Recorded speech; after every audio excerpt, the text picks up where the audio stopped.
कहना चाहेंगे? हाँ, मैं सबको शुभकामनाएं देना चाहूँगी कि वे इतने सुंदर प्रोग्राम में यहाँ आए और अपनी उपस्थिति दर्ज करा के इस कार्यक्रम को सफल बनाने के लिए अग्रसर हैं।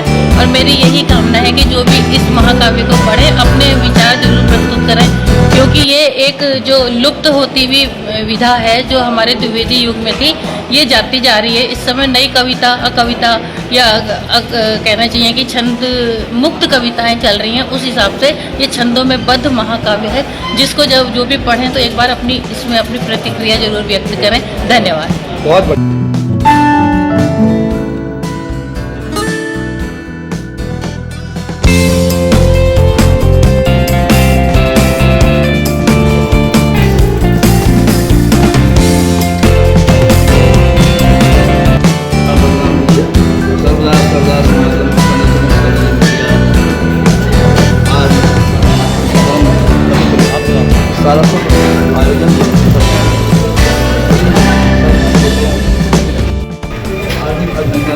अभिनंदन आंदोलन को आज सारस्वत आयोजन के अध्यक्ष पद के लिए मैं डॉक्टर कुशवाहा जी, डॉक्टर सुभाष कुशवाहा जी को सादर आमंत्रित करता हूँ।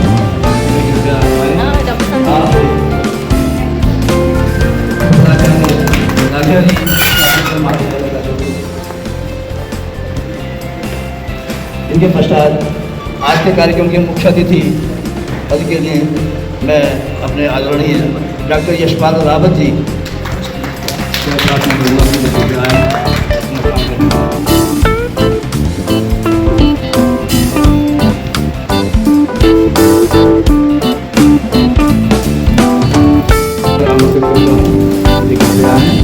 बड़े भैया संवर्धन जी को आमंत्रित करता हूँ, वे आए। और इन दोनों का छोटा भाई मैं नारी हूँ, ये मेरे दोनों बड़े भाई हैं।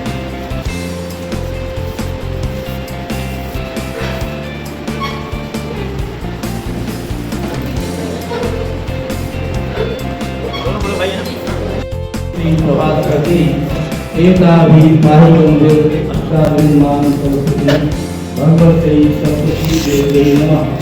भक्त्या दीपम प्रक्षामि देवाय परमात्मने प्राणनामया गोरज दीपक ज्योति नमो। माँ सरस्वती के समूह दीप प्रज्वलन और माल्यार्पण हुआ है। एक बार ताली में लगा के माँ सरस्वती का। इसके पश्चात दो फोटो वहाँ पर लगे हुए हैं। जैसे कि हमारे धार्मिक परंपरा है कि पितृ जो पितर लोग हैं वो भी देवते हो जाते हैं, तो उनको भी माल्यार्पण करें। बेटी अपूर्वा और परमानंद मैडम थोड़ा लगाते हुए हाथ इधर की तरफ देखिएगा, थोड़ा दोनों को माल्यार्पण करके उनका भी आप थोड़ा हाथ लगा अभिवादन करेंगे।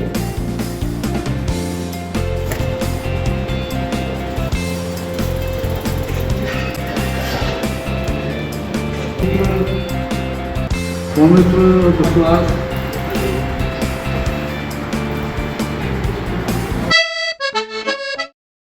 को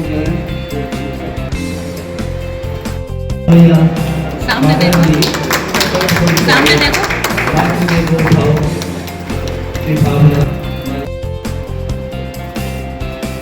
इसके पश्चात कार्यक्रम के अध्यक्ष डॉक्टर कुशवाहा जी का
डॉक्टर पुनीता कुशवाहा जी आई है और इनकी भाभी जो मुख्यमंत्री जी की श्रीमती है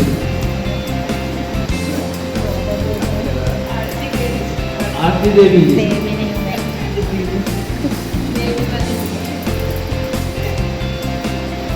रचनाकार के रूप में आप स्वागत है।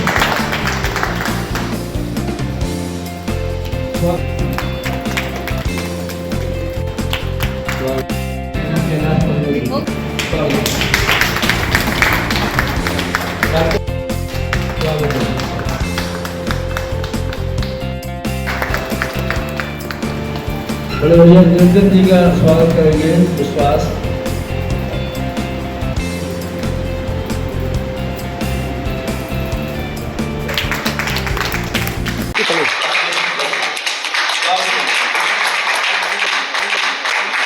पहली गणेश वंदना यहाँ पर भोलादत्त पांडे जी के द्वारा आपको देखने को मिलेगी।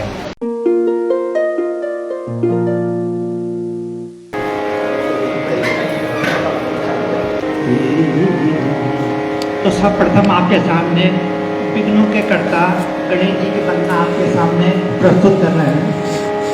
जो मैंने राग मारवा में इसको स्वरबद्ध किया है। गाइए गणपति जगवंदन। बहुत बढ़िया, क्या बात है, बहुत बढ़िया।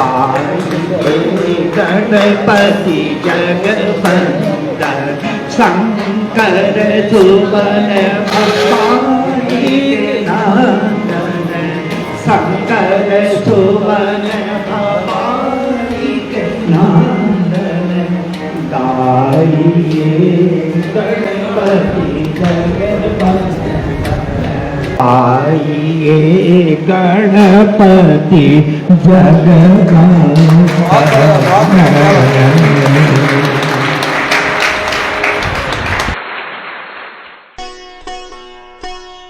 मीना के मधुर तारों से गूंजे जय जयकार हे माँ। हंस वाहिनी ज्ञान दायिनी चरण पड़े तेरे विघ्न हारिणी। तेरे चरणों में हम आए, तेरे चरणों में हम आए, कर दो बेड़ा पार हे माँ। गूंजे जय जयकार हे माँ। बहुत बढ़िया, बहुत बढ़िया, बहुत बढ़िया। धन्यवाद। माँ सरस्वती की वंदना संपन्न हुई। आदरणीय मित्रों, आज का यह कार्यक्रम मुख्य रूप से 2 चरणों में विभक्त है। पहला चरण है विमोचन का। हमारे परम आदरणीय महाकवि डॉक्टर कुशवाहा जी की नवीनतम कृति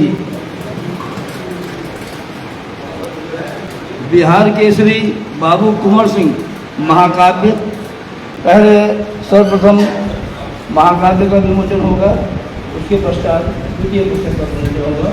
मैं मंत्रासन सभी आदरणीय महानुभावों को निवेदन करूँगा कि कृपया अपने स्थान पर खड़े होकर पुस्तक हाथ में लेने का कष्ट करें। महाकाव्य ये डॉक्टर कुशवाहा जी की 11वीं पुस्तक है। 10 पुस्तकें पहले प्रकाशित हो चुकी हैं, जिनमें से एक पुस्तक उत्तर प्रदेश सरकार द्वारा तात्या टोपे महाकाव्य पुरस्कृत हो चुकी है। क्या बात, ये हमारा सौभाग्य है। ये डॉक्टर कुशवाहा जी जैसे महाकवि इस नगर में पैदा हुए हैं, इस नगर में रहे हैं। ताली बजा करके जरा एक बार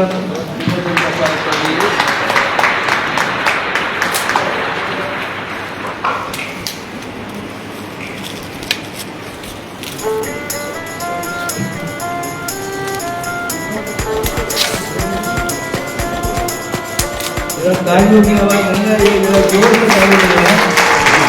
अब आपसे आएगा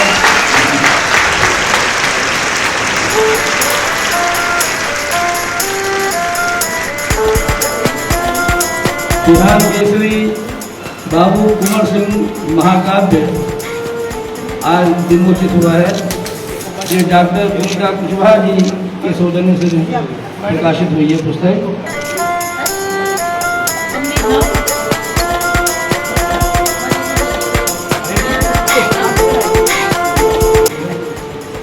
माता जी के हाथ में पुस्तक है महाकाव्य बिहार केसरी कुंवर सिंह बाबू कुंवर सिंह महाकाव्य। इस पुस्तक का आज विमोचन हो रहा है। बड़ा सौभाग्य है हम लोगों का कि अत्यंत श्रेष्ठ महाकवि के महाकाव्य का विमोचन हम लोग कर रहे हैं।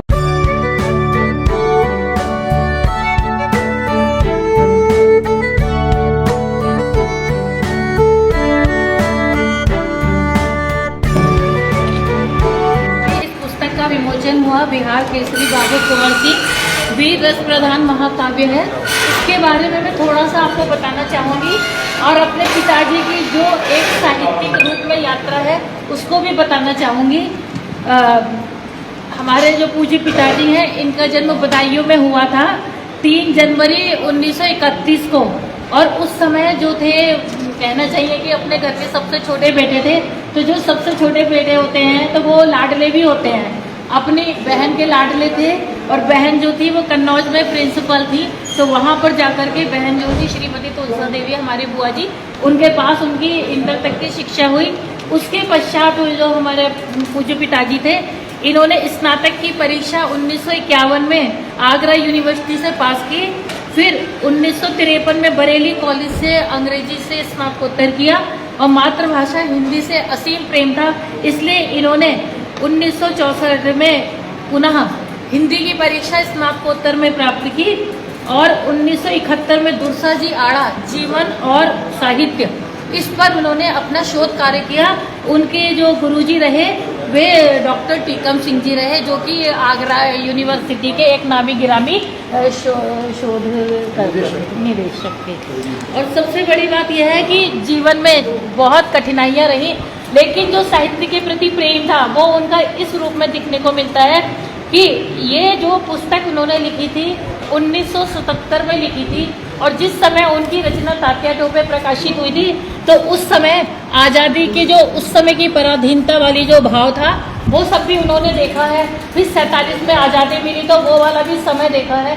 तो इसलिए जो रचनाएं हैं उसमें इस प्रकार का भाव मिलता है कि जैसे जब हम देखते हैं तो उसको हर क्षण जब हम इसको पढ़ेंगे हर खंड को उन्होंने विस्फोट का नाम दिया है। प्रथम विस्फोट, द्वितीय विस्फोट। विस्फोट के नाम से ही ऐसा लगता है कि ना मालूम इसके अंदर क्या लिखा होगा। और इसके बारे में मैं इतना ही कहूँगी कि जब आप पढ़ेंगे तो अपनी प्रतिक्रिया जरूर व्यक्त करें इसमें और हो यदि संभव हो तो आप मेरे को व्यक्तिगत रूप से भी भेज सकते हैं मेरे मोबाइल में क्योंकि आगे मुझे एक दूसरी भी उनकी एक महाकाव्य लिखना है मतलब वो पूरा तैयार करना है।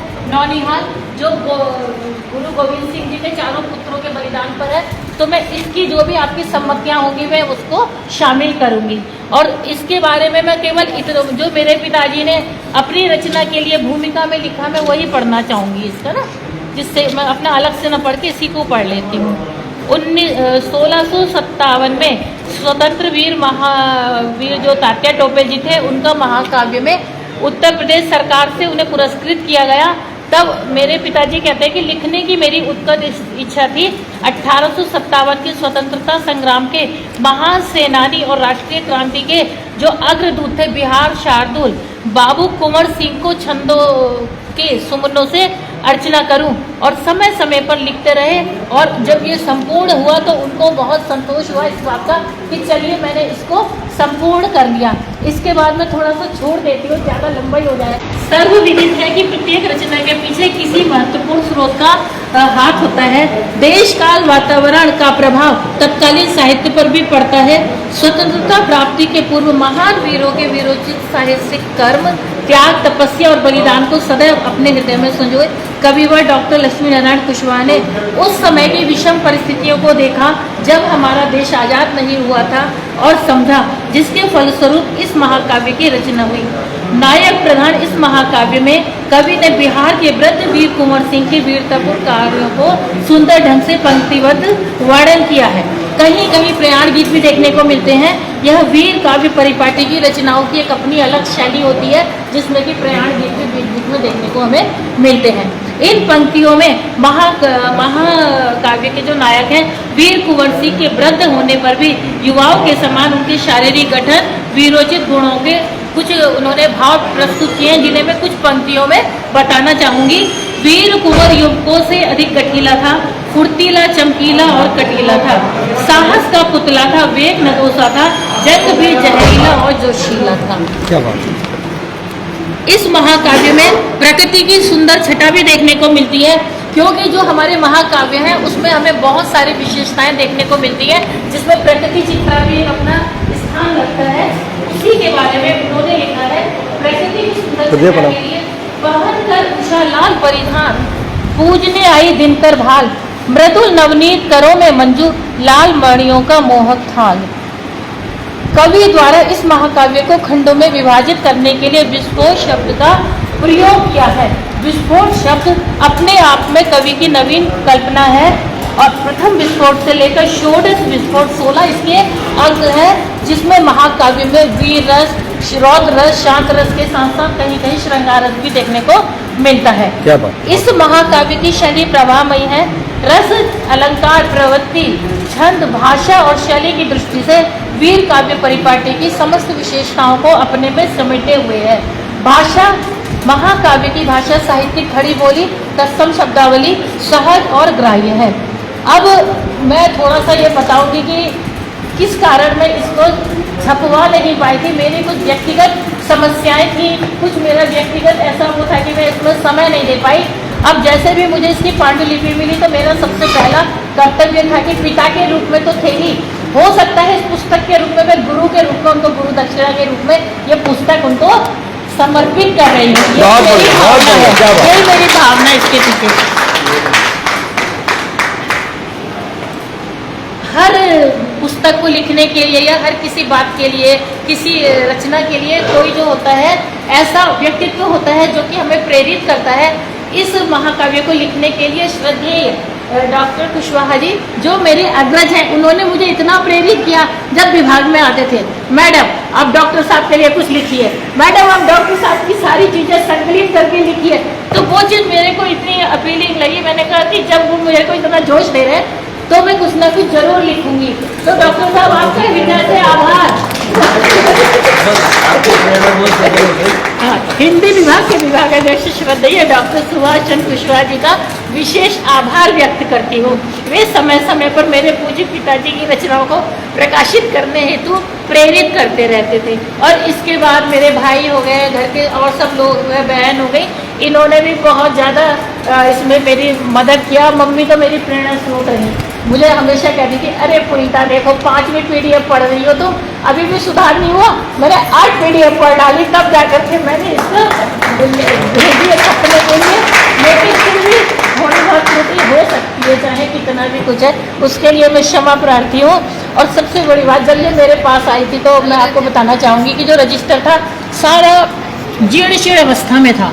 फिर बड़ी मुश्किल से इसकी फोटोकॉपी कराई, फिर धीरे धीरे धीरे करके इसको मैंने प्रकाशित किया। हस्तलिखित पांडुलिपि होने के कारण जो हमारा राह होता है वो तलवार की तरह बन जाता है ना, ऐसी वाली चीज़ें होती हैं। तो वो भी मुझे बड़ा उसमें मेहनत करनी पड़ी, लेकिन ईश्वर का अपना आशीर्वाद रहा, पूज्य पिताजी का आशीर्वाद रहा कि मैं इसे सफलतापूर्वक प्रकाशित कर पाई। इसके लिए मैं आप सबके हृदय से आभारी हूँ कि आप इसको पढ़िए और अपने विचार मुझ तक जरूर पहुँचाइएगा। धन्यवाद। आज मैं इस पुस्तक के लिए जो उन्होंने 4 पंक्तियाँ लिखी हैं उसको मैं जरा बोलना चाहूँगी, वो उन्हीं की पंक्तियाँ हैं। जिस समय राणा सांगा परास्त हो गए थे, उनकी मृत्यु का समय आ गया था, उस समय उनको ऐसा लगा कि मेरा काम अधूरा रह गया, तो मुझे पुनर्जीवन लेकर के कुछ इस कार्य को करना है। औघड़ गानी शिव के सम्मुख झुके वीर राणा सांगा, नयनों में आंसू भर करके एक ही वर था मांगा। हार गया रण में वैरी से, इसका तनिक विषाद नहीं, जीते जी अपने भारत को रख पाया आजाद नहीं। मुझे स्वर्ग की नहीं चाह है, इसी देश में मिले जन्म, आजादी में चढ़ू दीप सा, निभ जाए इस भांति धर्म। प्रकट हुए भोले शिव शंकर, नव प्रकाश ध्रुव छाया था, इच्छा के अनुरूप शंभु ने सांगा से वर पाया था। सन 57 के प्रवीर तुम कुंवर सिंह बन जाओगे, आजादी के आराधन कर अपना धर्म निभाओगे। भुजा दाहिनी भेंट करोगे, भू पर यश फैलाओगे, राष्ट्र क्रांति के अग्रदूत बन आजादी घर लाओगे। देकर के वरदान हो गए शिव तो अंतर ध्यान, देशवीर राणा सांगा ने इधर तज दिए प्राण, इधर तज दिए। क्या बात है, बहुत बढ़िया, बहुत बढ़िया, बहुत बढ़िया, बहुत बढ़िया, क्या बात है, हर किसी धन्यवाद गुरु जी आपको। बहुत बढ़िया मैडम, बहुत अच्छा। हम डॉक्टर विनीता कुशवाहा जी ने प्रस्तुत जो अभी जो विमोचित हुआ है महाकाल उसके विषय में विस्तार से हम लोगों को बताया। आपको बहुत बहुत धन्यवाद और आपको बहुत बहुत बधाई कि आपने इतना महान कार्य हम लोगों के बीच में उपस्थित किया। आज काव्य संख्या के मध्य 3 रचनाकारों का सम्मान भी होना है। रचनाकार क्या है, हम तो बच्चे हैं। डॉक्टर कुशवाहा जी के लाड़ प्यार में हमारी कविता पढ़ी है, उनके आशीर्वाद से ही आज हम लोग कविता के क्षेत्र में हैं। मेरे भैया निरंजन जी, मेरे बड़े भाई विद्यार्थी जी और एक छोटा सा बेबी है। तो इन 3 लोगों को माता जी अपने कार्यक्रमों से कर रही है, अपना आशीर्वाद दे रही है। हम लोगों ने सन 1976 में 1976 में बसंत पंचमी के दिन 5 लोगों ने इस साहित्य दर्पण संस्था का गठन किया था। डॉक्टर कुशवाहा जी, गणेश शंकर शुक्ल बंधु जी, विद्यार्थी जी, निर्जन जी और एक मैं भी था, मैं सबसे छोटा था। तो क्या बात, और इस संस्था को तब से अनवरत हम लोग चला रहे हैं, जिम्मेदारी के साथ आगे भी चलती रहेगी और माता जी का आशीर्वाद हम लोग को मिल रहा है। हम रचनाकार तो नहीं, हम तो बच्चे हैं।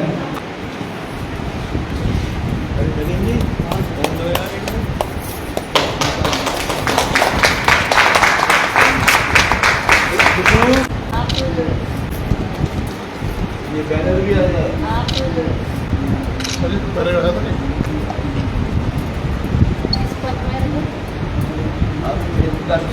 संस्थापक महामंत्री के पद संरक्षक वर्तमान संरक्षक जी।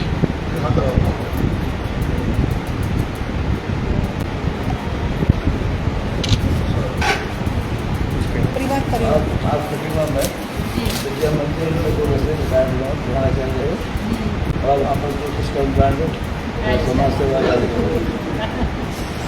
तुम्हारा खानदानी काम है।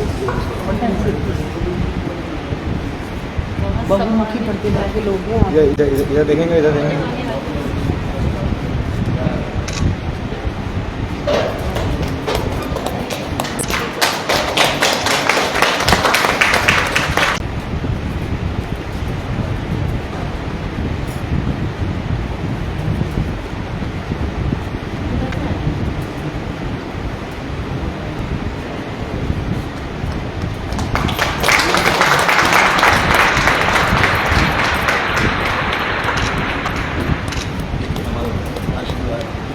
आपका आशीर्वाद हमारे लिए बहुत बहुमूल्य है।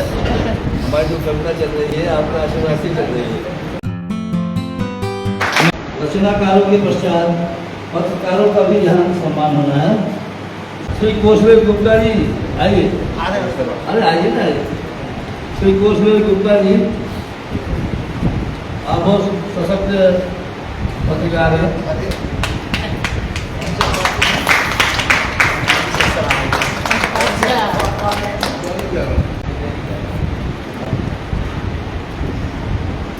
कृष्ण जी, नवीन कृष्ण, नवीन कृष्ण जी आइए।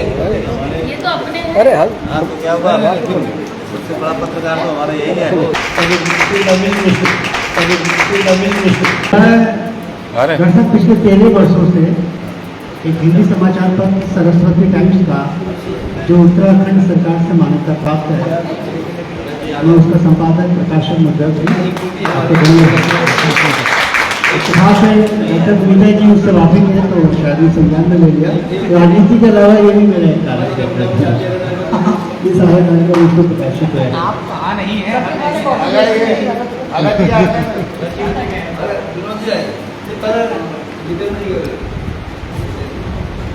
पत्रकार से जितेंद्र सरस्वती जी का सम्मान कर रही है माता जी। तालियां बजाइए जोर से।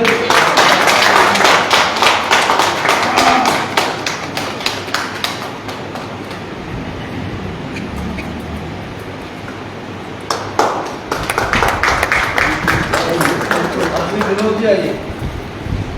विनोद जी, विनोद जी सर। शब्द अरे। दूत के सम्मान करेंगे।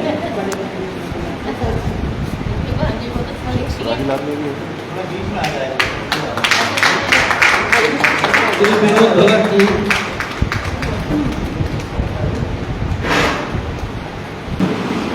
सितारा जी का स्वागत हो रहा है माल्यार्पण के द्वारा। आइए, आप वरिष्ठ कवि हैं, यहाँ पर शीश कुमार सितारा जी।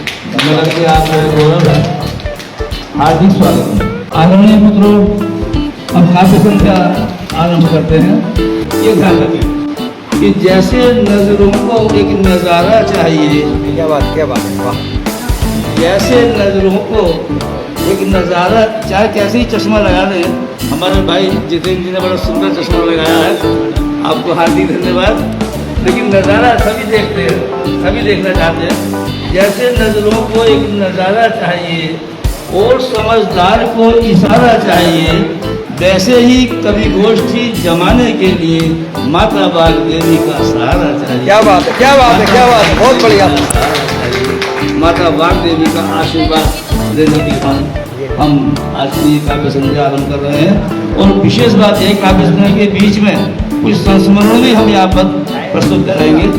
जो डॉक्टर कुशवाहा जी के परम प्रिय शिष्य रहे हैं, वो अपना सम्मानित मंच, साहित्य दर्पण के सभी सम्मानित हमारे साहित्यकार, सम्मानित पत्रकार बंधु, बहुत अच्छे लिखे।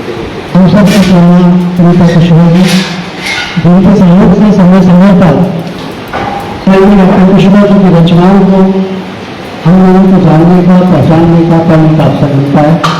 हमारे बीच में बहुत ही सम्मानित उत्तराखंड की जाने मानी शख्सियत अलका पाल जी, सम्मानित पत्रकार बंधु, साथियों, आप सब बुद्धिमान लोग हैं। आपके सामने अगर मैं कुछ बोलूंगा तो मेरा सौभाग्य है कि मैं डॉक्टर कुशवाहा जी का स्टूडेंट रहा हूँ इंजीनियरिंग कॉलेज में।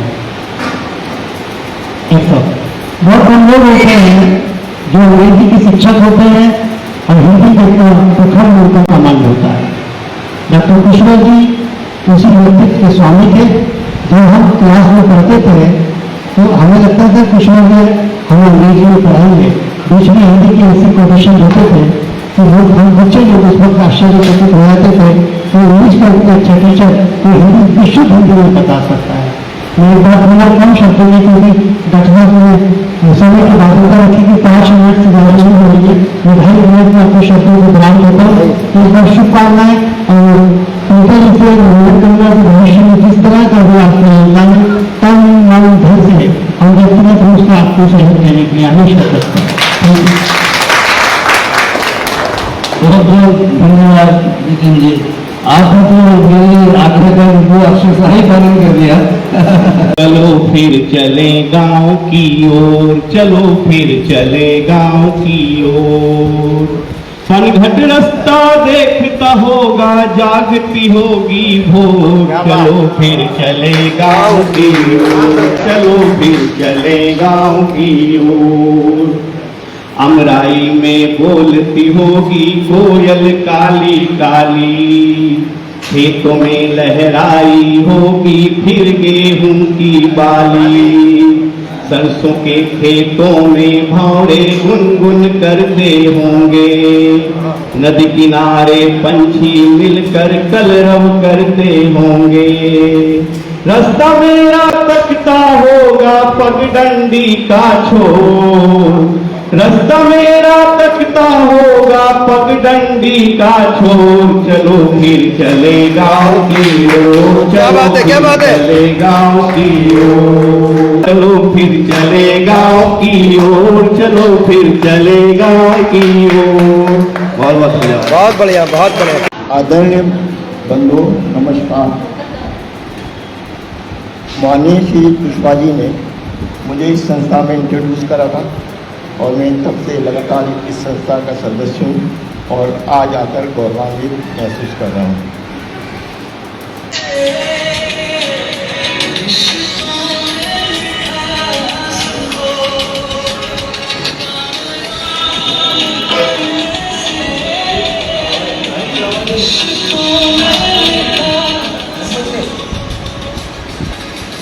कि जीवन एक धागा है, जीवन एक धागा है, इसको उलझाओ तो उलझ जाता है और सुलझाओ तो सुलझ जाता है।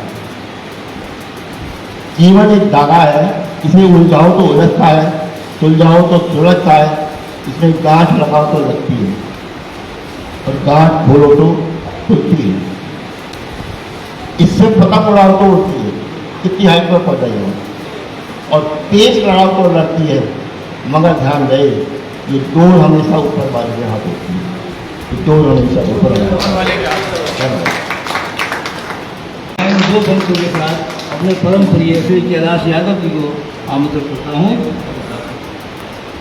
इनको तो बड़े प्रसिद्ध गीतकार हैं, उनकी 21 पुस्तकें प्रकाशित हो चुकी हैं और 6 गीत उनकी फिल्मों में चले गए हैं। बड़े परम प्रिय हैं कैलाश यादव है और गौरव है, काशीपुर का गौरव है कि इतने अच्छे सशक्त रचनाकार हमारे काशीपुर की जानम पैमान दो अफसाना हो, आखिरी जानम पैमान दो अफसाना हो, कोई देखे पल भर तुझे कैसे दीवाना न हो। और यहाँ की आज के कार्यक्रम की आयोजक हमारे सामने यहाँ पर कुशवाहा मैम है। मैम कुछ कहना चाहेंगे? हाँ, मैं सबको शुभकामनाएं देना चाहूँगी कि वे इतने सुंदर प्रोग्राम में यहाँ आए और अपनी उपस्थिति दर्ज करा के इस कार्यक्रम को सफल बनाने के लिए अग्रसर हैं। मैं सर्वप्रथम लक्ष्मी नारायण, जिनका नाम भी लक्ष्मी नारायण है, पहले के लोगों के नाम गजानन, लंबोदर, लक्ष्मी नारायण और आज के बच्चों नाम चिंटू, पिंटू, लेकिन वो अपने नाम के अनुरूप कार्य करते थे। मैं सर्वप्रथम लक्ष्मी नारायण की जय जयकार करना चाहूंगा। डॉक्टर लक्ष्मी नारायण जी की जय, डॉक्टर लक्ष्मी नारायण जी की जय। और सबसे बड़ी बात है साहित्य दर्पण के सौजन्य से ही हर साल हम प्रतिवर्ष यहाँ पर एकत्रित होते हैं। हमारा सौभाग्य है कि हमें एक ऐसा मंच इनके द्वारा दिया गया जहां पर हम ये साहित्यिक बंधु विद्वान एकत्रित होते हैं और अपने साहित्य को समाज में फैलाने का काम करते हैं। कि एक 4 से बनते हैं, सुनाऊंगा मैं आपको।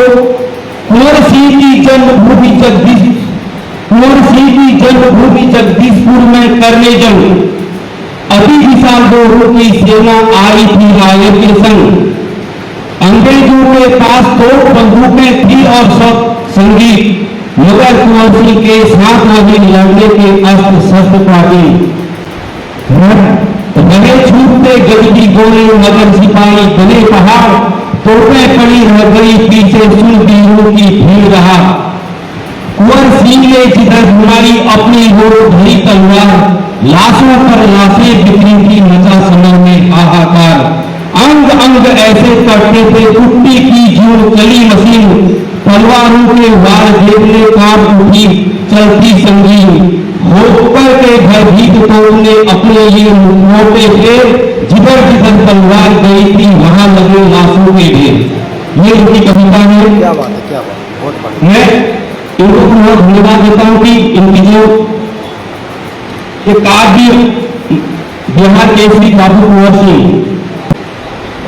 4 पंक्ति से पढ़ने से लगता है कि वीर हर्ष उस समय के भगत सिंह नाम का पहली बार सुनना हूं, नाम आज पहली बार सुनना हूं। उसमें 1857 में क्रांतिकारी थे, उनके नाम हमने सुने थे, लेकिन इतने बड़े विशाल देश प्रेमी स्वतंत्रता सेनानी का नाम आज हमें ज्ञात हुआ और इस बड़े महाकाव्य के माध्यम से। और मेरा जो काव्य मैं आपके सामने प्रस्तुत करने जा रहा हूँ नीलाक्रम, और उनकी हास्य और गणित है आपके सामने प्रस्तुत कर रहा हूँ। बड़े बड़े बर्तन रखने का रिवाज पुनः आया है, बड़े बड़े बर्तन रखने का रिवाज पुनः आया है, बाल्टी हो या थाली, चावल आटे से भरे डोल भी मेरे ड्रम से चुभने लगे हैं। अपनी ही पत्नी की आंखों में खुद को ड्रम सा नजर आने लगे हैं। छोटी सी चाय की प्याली, पानी का गिलास, नीला ड्रम सा लगने लगा है। पीने से पहले अंगुली से नापना पड़ता है। ऐसा लगता है जैसे खुद इसमें समा जाएंगे। न सोचा कभी ऐसा भी वक्त आएगा, शेर से दहाड़ने वाले लाचार पुरुष की रातों की नींद सुख चैन नीले टुन गरम उड़ा ले जाएंगे। सोचा इस घटना से ध्यान हटा लूंगा,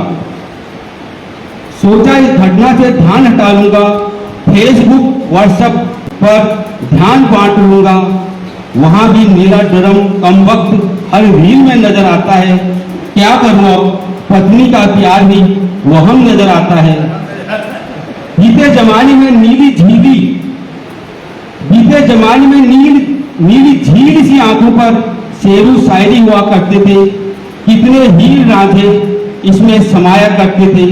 अब तो इन आंखों में झांकने में भी डर लगता है, क्योंकि इनमें भी अब वो नीला ड्रम छुपाए रखते हैं। ड्रम वाली घटना ने ऐसा बम फोड़ा है, हर पुरुष को ड्रम बनाकर छोड़ा है।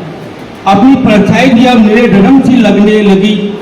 हर बात में आजकल पत्नियां नीले ड्रम का उदाहरण देने लगी। धन्यवाद। बहुत बढ़िया, बहुत बढ़िया, धन्यवाद जी, बहुत बढ़िया, गजब, बहुत अच्छे। काव्य संग्रह के मध्य 3 रचनाकारों को सम्मानित भी किया जाना है। वे रचनाकार जो श्रेष्ठ है या नहीं है ये तो आप लोग अनुभव करेंगे, लेकिन जो डॉक्टर कुशवाहा जी के सानिध्य में रहे हैं, जैसे मैं ही हूँ। मैं सन 1974 में हम दोनों भाई, बड़े भैया मेरे उधर बैठे हैं निर्धन जी, हम दोनों भाई 1974 में डॉक्टर कुशवाहा जी के संपर्क में आए और हमारी कविता जो शैशव में थी तो बहुत से मार्गदर्शन हमें प्राप्त हुए। बड़ी उनकी कृपा हमारे ऊपर रही और मैं सबसे पहले आकाशवाणी रामपुर जब गया 78 में तो उन्हीं की कृपा से गया, वही मुझे अपने साथ ले गए और उन्होंने मेरा वहाँ प्रसारण कराया, जो कि सन 2000 में मेरा चलता रहा। तो आदरणीय मित्रों, 3 रचनाकारों का भी सम्मान होना है बीच में, लेकिन काव्य संध्या को हम अनवरत रखेंगे, काव्य संध्या छुट्टी रहेगी।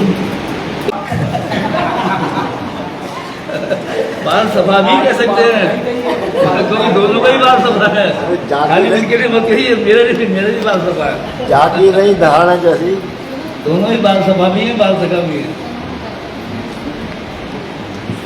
धन्यवाद। थोड़ी 4 लाइनों से बात शुरू करता हूँ।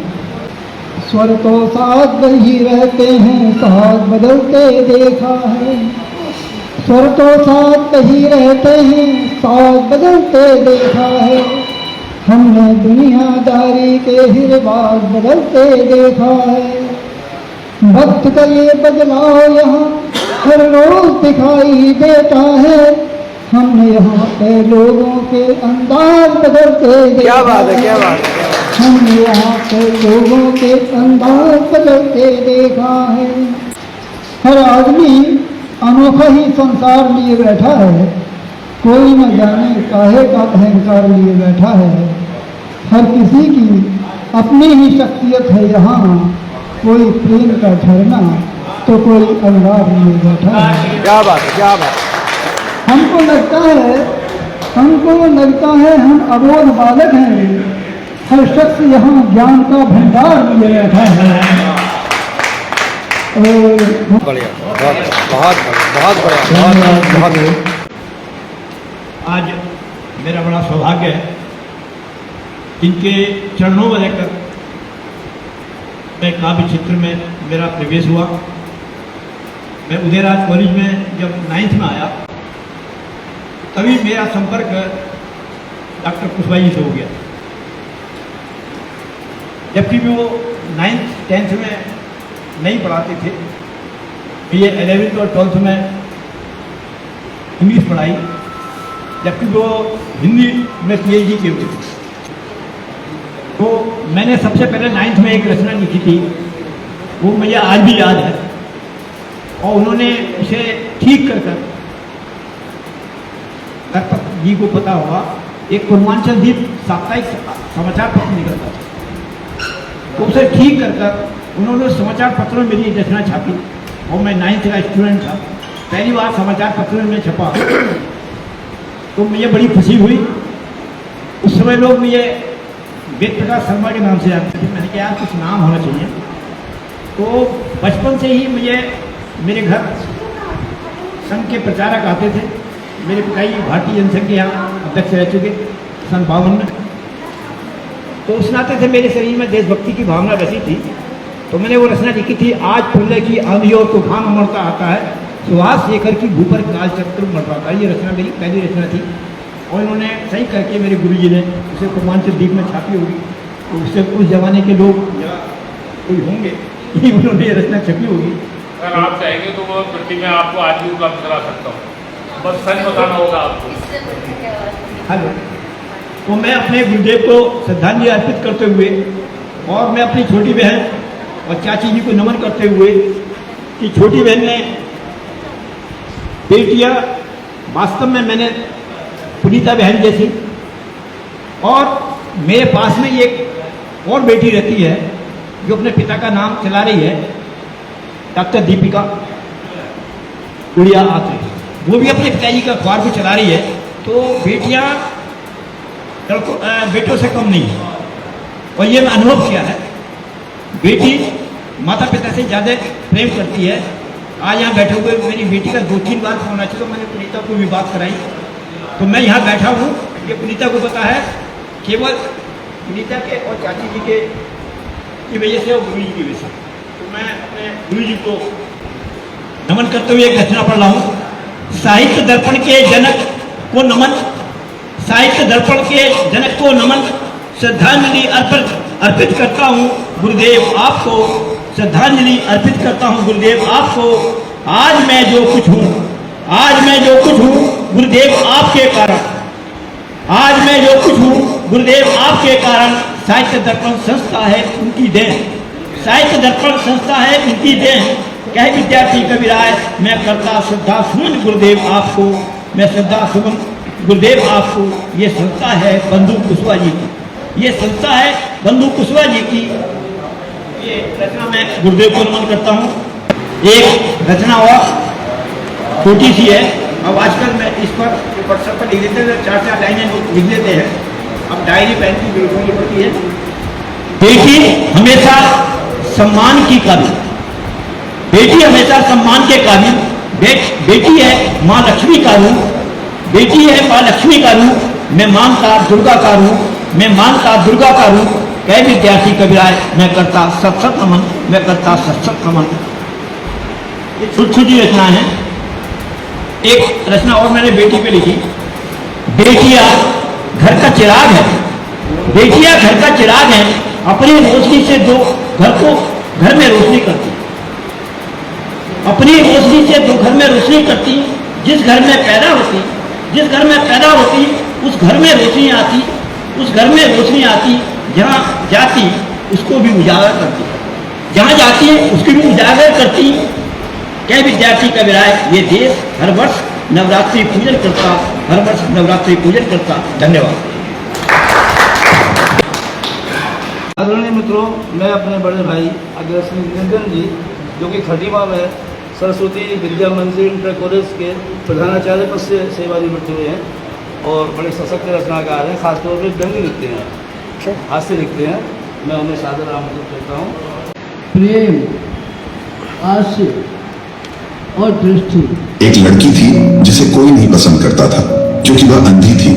इसलिए वह सबसे अलग अकेले ही अपनी जिंदगी को जी रही थी और रोज सुबह वह एक पार्क में भी जाया करती थी जॉगिंग के लिए। तो एक दिन एक लड़का दोस्तों यहाँ पर हास्य से पहले एक अच्छा सा हास्य हो गया है और सब लोगों को हंसने का मौका मिला है। बहुत बढ़िया। मैंने चिंतन किया कि जीवन को अच्छी प्रकार से चलाने के लिए मैं अलीगढ़ मुस्लिम विश्वविद्यालय में गया। सब बहुत से गाड़ी वाले बोले क्या लिखते हो, जो संचार में करते थे क्या लिखते हो, मैंने कहा हाथ से लिखते हो। बोले किसी भी चीज़ पर, मैंने किसी भी चीज़ पर। बोले विषय दे, मैंने कहा विषय दीजिए। उन्होंने कहा कि बोलिए 3 मिनट के तो बोलिए। मैंने कहा बोलो। बोले खुदा है। हमने एकदम दिमाग घुमाया, सरस्वती को याद किया, हमने कहा बोला इधर भी खुदा है उधर भी खुदा है।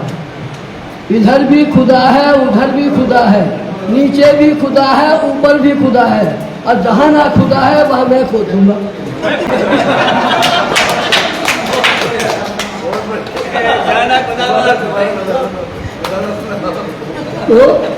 तो सबकी हालत खराब।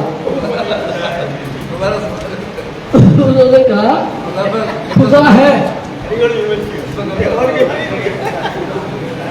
ताजा बेटी बोले आप कई जगह मेरे से कहते ना कि आपके अंदर विशेषता क्या है, अब आपको क्यों प्रचार गए, क्यों प्रचार गए, तो किसी भी विषय पर 3 मिनट में देखकर मैं सुना दूंगा आपको, आँख नाक कान में किसी में भी। तो देखिए उसको बोला इधर भी खुदा है, उन्होंने कहा था टॉपिक दिया था मुझे खुदा है, इधर भी खुदा है, उधर भी खुदा है, नीचे भी खुदा है, ऊपर भी खुदा है, और जहाँ ना खुदा है वह मैं खो दूंगा। ये बड़ा चर्चित हुआ, वो लड़ पड़े लोग मुझसे वाह। लेकिन मैंने एक ही बात कही, मैंने कहा मैं व्याकरण का आदमी हूँ, मुझे सिद्ध करके दिखाओ खुदा है का मतलब ये खुदा है, ईश्वर का तो कोई चर्चा ही नहीं है। अब मेरा खुदा है बताओ ना, मुझे चैलेंज करो ना इस बात में, मैं तो खुद व्याकरण चाह रही हूँ। फिर हम खुदा से जुदा क्यों है? देखिए आगे अब देखिए, जब इधर भी खुदा है उधर भी हम खुदा से जुदा क्यों है? दूसरा व्यक्ति देखे शादी को बड़बड़ा, जो शादी कर लेता वो पछताता, जो नहीं करता है वो नहीं पछताता। शादी से पहले हर पुरुष सर्वांग होता है, शादी से पहले हर पुरुष सर्वांग होता है, अर्धांगिनी के आने पर अर्धांग होता है, आधा हो जाता है। अर्धांगिनी के आने पर अर्धांग हो जाता है, और कुछ दिनों के बाद जब बच्चे बड़े हुए तो तन मन दोनों से पुरुष विकलांग होता है।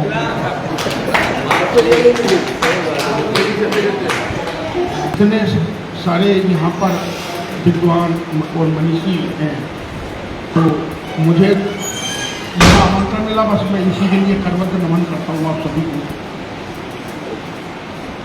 कुछ व्यंग भी कहना चाहता था, लेकिन क्योंकि सभी विद्वान हैं यहाँ पर, तो मुझे संपत जी का एक वो लाइन याद आती है कि अगर वो प्लेन में यात्रा कर रहे थे तो उन्होंने अपने बगल वाले यात्री से पूछा कि बगल वाले यात्री ने संपत जी से पूछा कि भाई साहब आप क्या करते हैं, तो उन्होंने कहा मैं कबीर। तो अब संपत जी ने बगल वाले से पूछा कि भाई साहब आप क्या करते हैं, तो उसे लगा कि भाई कभी है तो कुछ ना कुछ, हाँ, तो उन्होंने कह दिया जी मैं बहरा हूँ। मैं बहरा हूँ। तो और लक्ष्मी नारायण कुशवाहा जी के आशीर्वाद से कौन परिचित नहीं होगा। और मेरा तो एक सौभाग्य हो रहा, अलका दीदी और मधु जी यहाँ बैठे डॉक्टर जसपाल जी, मेरा तो एक परम सौभाग्य ये रहा, और मेरी कभी कभी आंखें जो है आंसुओं से भर आती हैं। मैं बिटिया अपूर्वा का शिक्षक मिला, बिटिया अपूर्वा को मेरा ये परम सौभाग्य है कि मैं अपूर्वा बिटिया का शिक्षक भी रहा हूँ।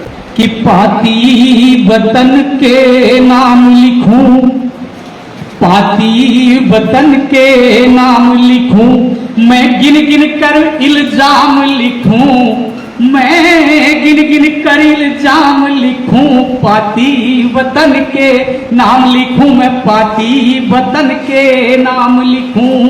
सुनिएगा कि गांधी, सुभाष, नेहरू और बाबा साहेब का अरमान बिका, अशफाक, भगत और चंद्रशेखर उस बिस्मिल का सम्मान बिका, उन वीरों का बलिदान लिखूं, उन वीरों का बलिदान लिखूं, मैं पाती वतन के नाम लिखूं, मैं पाती वतन के नाम लिखूं। आपके लिए 2 लाइनें आपके चरणों में। चोर को चोर, साध को साध नजर आता है। चोर को चोर, साध को साध नजर आता है। कुत्सित व्यक्ति को मौत में भी स्वाद नजर आता है। बुरा मत मानिएगा अगर मैंने किसी के लिए कुछ कहा हो, क्योंकि तुम्हें किसने बता दिया, चरखे ने आजादी दिलाई थी। सोच कर देखो लाला लाज ने कितनी लाठी खाई थी, कोड़े पड़े थे जब नन्हे आजाद के, क्या उसने पीठ दिखाई थी। भगत, राजगुरु, बक्तेश्वर ने किसके लिए फांसी खाई थी, सबने अपने प्राण निछारे तब आजादी आई थी। जाने तुम्हें किसने बता दिया, चरखे ने आजादी दिलाई थी।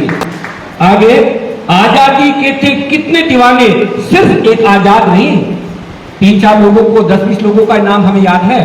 तो आजादी के थे कितने दीवाने, सिर्फ एक आजाद नहीं, सैकड़ों तो मैं तुम्हें गिना दूं, लाखों के नाम याद नहीं। आजादी के थे कितने दीवाने, सिर्फ एक आजाद नहीं, सैकड़ों तो मैं तुम्हें गिना दूं, लाखों के नाम याद नहीं। इस तिरंगे की खातिर जाने कितनों ने गोली खाई थी, तात्या, लक्ष्मी, कितनों ने अंग्रेजों को धूल चिताई थी। जाने तुम्हें किसने बतला दिया, चरखे से आजादी आई थी। आगे की बात भूल गए क्या नरसंहार जलियांवाले बाग का, भूल गए क्या नरसंहार जलियांवाले बाग का, शायद तुम्हें नाम याद हो 12 वर्षीय बाजी राउत का। 12 वर्षीय बाजी राउत का नाम सुना है? गूगल करके देखना, रोंगटे खड़े हो जाएंगे। भूल गए क्या नरसंहार जलियांवाले बाग का, शायद ही तुम्हें नाम याद हो 12 वर्षीय बाजी राउत का। मंगल पांडे, दुर्गा भाभी, प्रफुल्ल चाकी कौन थे, क्या उन्होंने जान नहीं गंवाई थी? जाने तुम्हें किसने बतला दिया, चरखे से आजादी आई थी। आगे एक और लाइनें हैं बस। ऐसा क्या किया था सांवर ने, ऐसा क्या किया था सावरकर ने, अंग्रेजी हुकूमत घबराई थी, वर्षों बिताए अंधेरी कोठरी में बैल की जगह पाई थी। सावरकर को भी पढ़ करके देखना, बैल के जो कोल्हू घुमाते हैं ना, वो उसमें सावरकर चला करते थे, आंखों पे पट्टी बांधकर, और कोल्हू से तेल निकाला करते थे। तो ऐसा क्या था, सावरकर ने अंग्रेजी हुकूमत घबराई थी, बरसों बिताए अंधेरी कोठरी में बैल की जगह पाई थी। बॉस नाम याद है ना, आजाद सेना किस लिए बनाई थी, नींद हिला दी अंग्रेजों की, तब आजादी पाई थी। जाने तुम्हें किसने बतला दिया, चरखे से आजादी आई थी। जाने तुम्हें किसने बतला दिया, चरखे से आजादी आई थी। जय हिंद। धन्यवाद। शायद मुझे भी रात मिल जाए, लुटा शब्दों के मोती में फकीरी मैं भी जी लूंगा, आपकी तालियों की अगर मुझे सौगात मिल जाए, आपकी तालियों। देश के जो हालात उस पर चर्चा करना चाहता हूं कि एक तरफ सरहद पर सैनिक बनने को तैयार, एक तरफ सरहद पर सैनिक बनने को तैयार, एक तरफ मौके की ताक में बैठे हैं गद्दार। एक तरफ सरहद पर सैनिक बनने को तैयार, एक तरफ मौके की ताक में बैठे हैं गद्दार। कुकर्मी गद्दारों का कोई भी कर्म नहीं होता, और माँ का सौदा कर दे उनका कोई धर्म नहीं होता। माँ का सौदा कर दे उनका कोई धर्म नहीं होता। बहुत बढ़िया।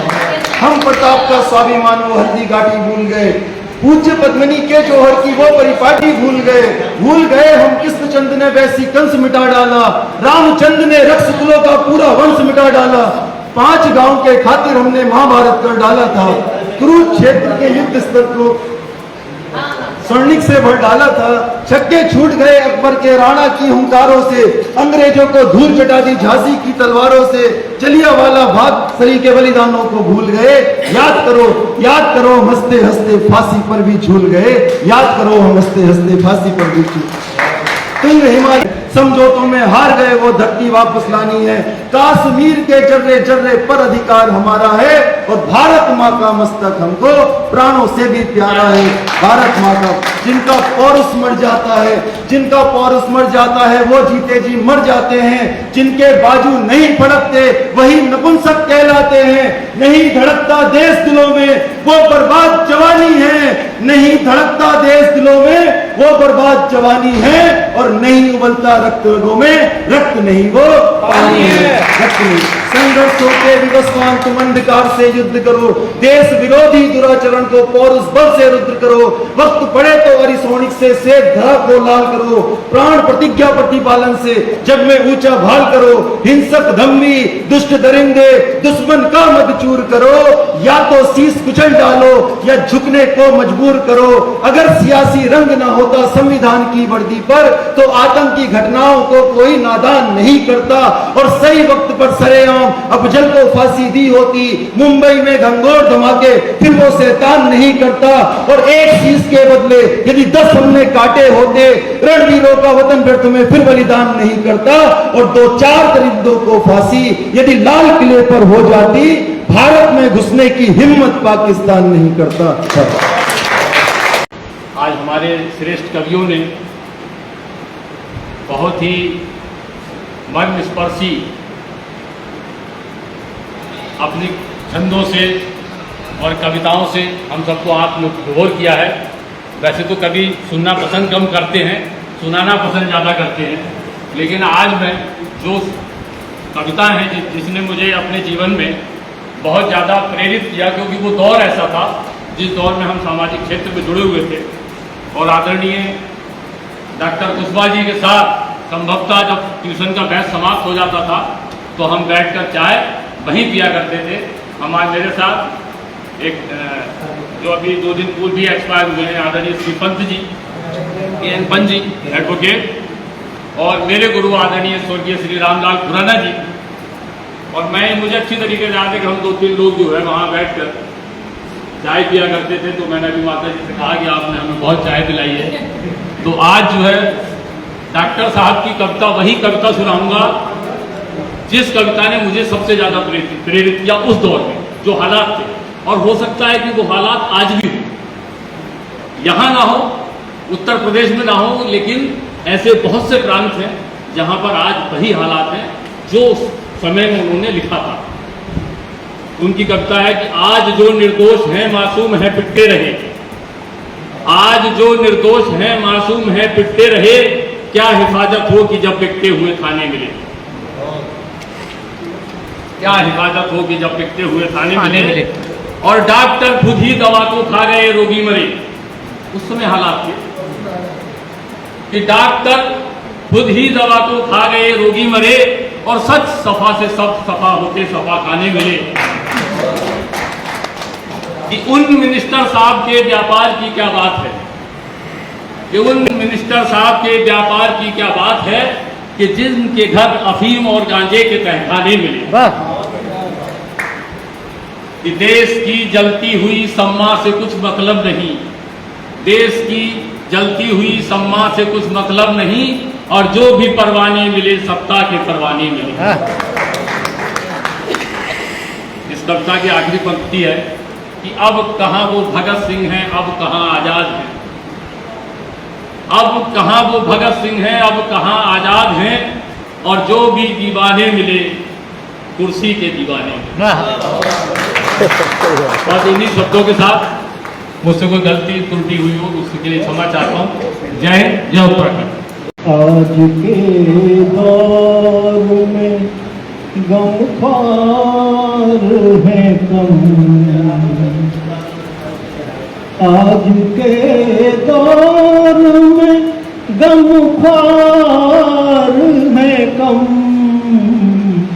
और दानिशमंदों के तलबगार है कम। इल्मो ईमान है कहाँ, मौका परस्त भी है, मैगी हर चीज यहाँ सिर्फ जा सस्ती है। और गुनाहगार बहुत हैं, वफादार हैं कम, गुनाहगार बहुत हैं, वफादार हैं कम, रिश्तेदार बहुत हैं, मददगार हैं कम। क्या बात है, क्या बात है। के दौर में गमख्वार हैं कम, दानिशमंदों के तलबगार हैं कम। बहुत बहुत धन्यवाद। क्या बात है, मंडल जी, मजा आ गया भाई। बड़ा सुंदर गीत पढ़ा आपने, स्वर भाव दोनों ही उत्तम थे। आदरणीय मित्रों, एक हृदय रोग विशेषज्ञ ने अपने अस्पताल के ऊपर लिखवा रखी थी 2 पंक्तियां। वो 2 पंक्तियां जितेंद्र जी, वो 2 पंक्तियां मैं आपके सामने प्रस्तुत कर रहा हूँ। खोल लेते दिल अगर हंस बोल के यारों के साथ, खोल लेते दिल अगर हंस बोल के यारों के साथ, तो हमें खोलना न पड़ता आज औजारों के साथ।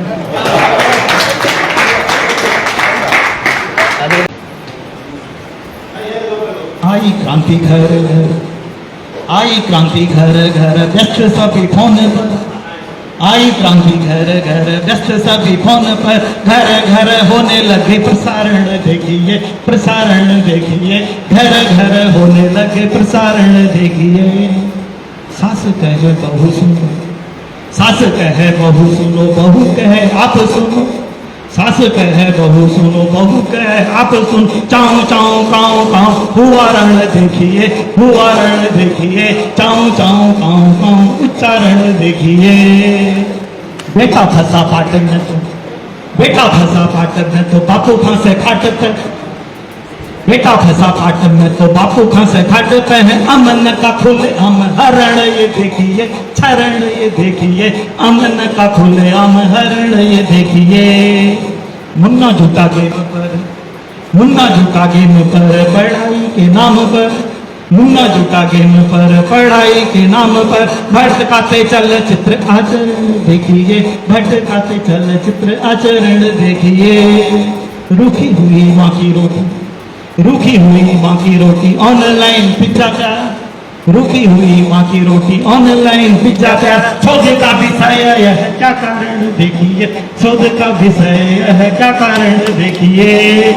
ऑनलाइन होते प्यार, ऑनलाइन होते प्यार, प्यार ऑनलाइन होते प्यार, पल में बनते यार, ऑनलाइन होते प्यार, पल में बनते यार। यौवन का स्वच्छंद विचरण देखिए, यौवन का स्वच्छंद विचरण देखिए। माँ बाप की सुध नहीं, माँ बाप की सुध नहीं, फेसबुक मित्र लाग, माँ बाप की सुध नहीं, फेसबुक मित्र लाग। आदमी के पाखंड का आवरण देखिए, आदमी के पाखंड का आवरण देखिए। फेसबुक व्हाट्सएप, फेसबुक व्हाट्सएप जीवन के प्राण तत्व, फेसबुक व्हाट्सएप जीवन के प्राण तत्व। प्यार के बदल रहे व्याकरण देखिए, प्यार के बदल रहे व्याकरण देखिए। बहुत बढ़िया, गजब, बहुत बढ़िया सर, सही है। वैसे तो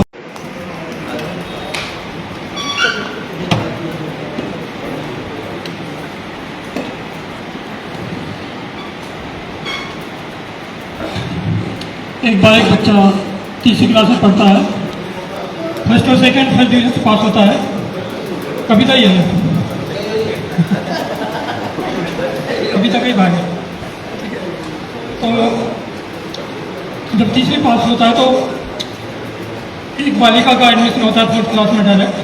तो उसको बहुत बुरा लगता है कि फोर्थ क्लास में क्यों एडमिशन हुआ उसका, उसके साथ क्यों नहीं हुआ, तीसरी क्लास में होना चाहिए था फर्स्ट में। बच्चा था, बच्चे जैसा दिमाग था, लेकिन उसके मन में एक संकल्प आया कि कभी ना कभी मैं इससे बात करूंगा, इसका नाम पूछूंगा जो भी कुछ है। और वो उससे एक क्लास आगे था। अचानक किस्मत का खेल, उसका बच्चे को 2 क्लास प्रमोट हो गया और वो 8वीं में फेल हो गया, और 8वीं में दोनों एक साथ हो गए। पूरा साल साथ पढ़े लेकिन कभी बात नहीं की, मन में संकल्प था कभी बात करेंगे। और इस प्रकार से कभी उसके काफ़ी कुछ घटनाएं घटी। जब वो करीब 23-24 साल का था तो एक दिन उसने संकल्प किया कि आज मुझसे बात करते रहूँगा। घर पहुँचा, बात उससे नहीं हो पाई, उसके पापा से बात करके आ गया। फिर सोचा कि मैंने संकल्प तो उससे किया था, अब जाऊँगा बात करने। तो बात करने के बाद बात कर ली, लेकिन उसको लगा ये पहली और आखिरी मुलाकात है, आखिरी बात है, अब आगे जीवन में कोई बात नहीं होगी। तो उसने सोचा ये बात तो आखिरी, आज के बाद साथ कभी बात ना हो, तो क्यों ना ये बात जो हुई कोई ढंग से नहीं हुई, क्यों ना इसे थोड़ी ठीक से तरीके से कर ले। बाद में वो कभी बन जाता है, बड़ा होकर 20-22 साल गुजर जाता है, और जब उसको ध्यान आता है कि सब अपने जीवन की सालगिरह बनाते हैं शादी की, क्यों ना मैं शादी तो सालगिरह तो नहीं बना सकता, तो क्यों ना मैं अपने उससे एक दिन जो मुलाकात हुई थी, एक बात हुई थी, जीवन में संकल्प दिया, उस पर मैं एक गीत लिखूँ। तो उसको उसने गीत लिखा, 25 साल की सिलो ढूंढी बनाई। तुम बदल गई थी बस 2 ही दिन में, भला इतनी ज्यादा क्यों कैसे? तुम बदल गई थी बस 2 ही दिन में, भला इतनी ज्यादा क्यों कैसे? क्या मेरे खिलाफ किसी ने कुछ कह दिया था तुम्हें, या मेरे प्यार को खा गए थे पैसे? क्या मेरे खिलाफ भड़का दिया था तुम्हें किसी ने, या मेरे प्यार को खा गए थे पैसे? पर उस प्यार को तो पैसे खा ही नहीं सकते, क्योंकि वो प्यार तो सचमुच पावन था। फिर मेरे संग तुम झूला क्यों नहीं झूली जब अपने जीवन में आया सावन था? तन मन तेरा मन भावन था, पर अपना मन तो मानो रावण था। जहाँ कुंभकर्ण से भाई थे वहीं विभीषण का दामन था। चुप चुप रोना गुमसुम होना, चुप चुप रोना गुमसुम होना, तेरे मन की पीड़ा बड़ी दुखदायक थी, तो अपनी होकर भी मेरी हो न सकी, जबकि तू सचमुच मेरे लायक थी। जो भी अदब पैदल जमाने ने वो शब्दों में बयान नहीं हो सकता। जहाँ कुदरत का कहर बरस जाए वहाँ आग बंद करके कोई नहीं सो सकता। मासूम तुम्हारी आंखों को घनघोर बरस से देखा है, बेबसी में बर्बाद हुए जब तुमको तड़प से देखता है। यही मैं इसको संपर्क करता हूँ। कविता धन्यवाद धन्यवाद। ये कविता इनके जीवन की थी। बहुत बढ़िया ज्ञानी जी, बधाई हो। अपनी रचना पढ़ने से पहले मैं अपनी बेटी की ऐसी रचना वो देवता की श्रेणी में आ जाते हैं, तो पहले मैं उनको उनकी ही जो भी उसके शब्द हैं उसके हिसाब से उसको स्मरण करती हूँ। उसके बाद अपनी जो भी लिखी हुई मेरी रचना है उसको पढ़ूंगी। ये बच्ची की बहुत पहले की रचना थी, जो उसकी धरोहर में जो उसका पहला कविता संग्रह है उसमें उसने व्यक्तित्व में जो कैटेगरी बनाई थी उसमें अपने नाना जी के लिए लिखा था, नाना जी का आशीर्वाद। पद चिन्हों पे चली हूँ जिनके, वे थे मेरे नाना जी। हाथ में कलम पकड़ाई जिन्होंने, वे थे मेरे नाना जी। गुस्साते थे जब भी वे, गुस्से में उनके दिखता प्यार। दुख कभी ना आने देते, करते सबको बड़ा दुलार। हल्की सी स्मृति बनी है उस गांधी आश्रम के कोट की। हाथ में लिए रहते थे छड़ी, पहनते थे HMT की घड़ी। सदा साथ में रहते, रचनाओं का अद्भुत जहाज। क्रूर आपातकाल से वाकिफ कराती, शिक्षों के पीछे की आवाज। ये सब उनकी जो रचना है बहुत बढ़िया, बहुत बढ़िया। नाना जी का आशीर्वाद, नाना जी की अद्भुत देन। उभरती बाल मन की सच्चाई, अल्मोड़ा की बाल मिठाई। वीर गाथाओं की अनमोल बीज उन्होंने थे रोपे, उसी पावन धरा से उठे कर्म देवी ऊधम सिंह और तात्या टोपे। क्या थे वे अनोखे विचार, क्या थी वो अद्भुत कलम, अपने में ही समाये रखती साहित्य की सच्ची सरगम। व्यंग्यात्मक गजलों का भी समावेश, निकृष्ट नेताओं का परिहास। स्वर्णाक्षरों से लिखा उन्होंने साहित्य दर्पण का महान इतिहास। उनकी हर एक कटी में रस का आनंद समाया था, कोई विषय भी नहीं न चुका, मन मेरा हर्षाया था। जीवंतता का एहसास कराया जिन्होंने, वे थे मेरे नाना जी। हाथ में कलम पकड़ाई जिन्होंने, वे थे मेरे नाना जी। हाँ, वे हैं मेरे नाना जी, वे हैं मेरे नाना जी। बहुत बहुत बहुत।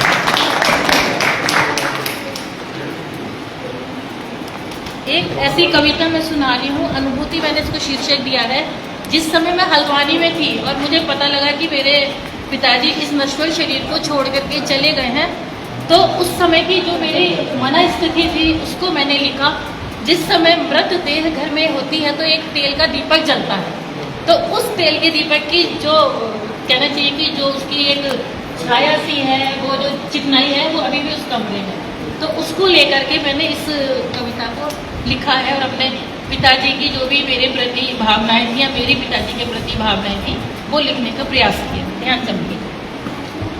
जब जब मैं देखती उस पावन कक्ष में तेल का निशान, अतीत में जाती हूँ डूब, खोजती वह व्यक्तित्व महान।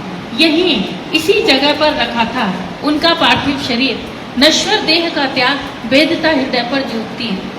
उन क्षणों की रिक्तता का आज भी है एहसास मुझे, हुई जीवन में महाक्षति समय समय पर होता अनुभूत में। नव्य दायित्व संभालते संभालते हो गया बहुत समय, उनकी स्वर्णिम स्मृति सहेजे, लगता जीवन हो रहा है व्यर्थ।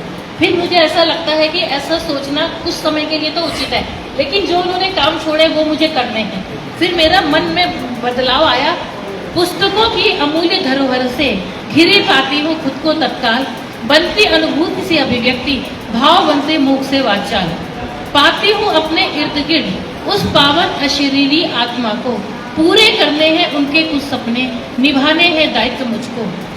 धरा पर आकर के कुछ तर गुरुतर दायित्व मुझे है निभाना, हे परमात्मा मुझे उनके जैसा सात्विक बनाना। लोग कहते हैं पिता की छाया प्रति हूँ मैं, मुझे बहुत से लोग कहते थे कि बिल्कुल पापा की झलक लगती है। डिग्री कॉलेज में जाती थी तो वहाँ थे डॉक्टर पीसी पांडे जी, वो हमेशा कहते थे कि पुनीता जब मैं तुम्हें देखता हूँ तो मुझे डॉक्टर साहब के स्मरण आता है। उस पत्री को लेकर मैंने लिखने का प्रयास किया है। लोग कहते हैं पिता की छाया प्रति हूँ मैं, पर वे तो देखते अपनी मूल प्रति मुझ में। अशरीरी आत्मा की अनुभूति का सुखद एहसास, मोक वार्तालाप का सा होता मुझे आवास। कुछ सुख दुख बांटती, कुछ कर्तव्य बोध की लेती प्रतिज्ञा, परम पिता खुले रखे मेरे ज्ञान चक्षु, विवेक और प्रज्ञा। बैसाख जेठ में जैसे खिलखिलाता है गुलमोहर, जितनी गर्मी होती है उतना ही वो नारंगी रंग का फूल खिलखिलाता है। बैसाख जेठ में जैसे खिलखिलाता है गुलमोहर, कष्टों को सहकर सुखद एहसास कराता गुलमोहर।